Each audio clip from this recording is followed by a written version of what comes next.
Bali, bumubuo tayo dito ng simple bed frame gamit yung plyboard na yan. Bali, kudrado lang naman siya.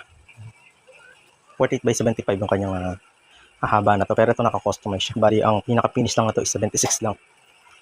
Dahil kasi may pinto, tatama sa pintuan kapag sumobra pa tayo sa 76 na finish. Kaya ito is undersize to. Yan, bali, ganyan lang. Kudrado lang siya.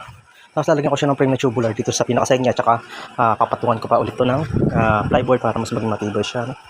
Wala tong ayaw nung mayari. Nalagyan natin ng drawer o kahit ano man. Ayaw niya lagyan. So, plain na plain lang talaga. As in, napakasimple lang talaga na to. Ayan. Yung mga yan, ilalagay natin yan sa mga gilid, no? Ito yung papatungan ng tubular para mas magmatibay siya. Ayan, naguhitan ko na rin siya paikot. Ayan, diyan natin ilalagay sa ilalim. Ito para patungan ng ating frame na tubular. Tubular gagamitin kong framing dito para mas maging matibay. Ayan, kakabit ko lang siya.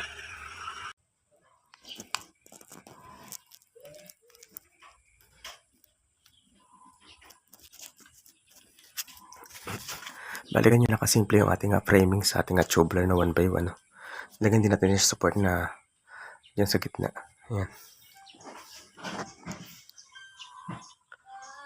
Ayan, balikan nyo lang, napakasimple.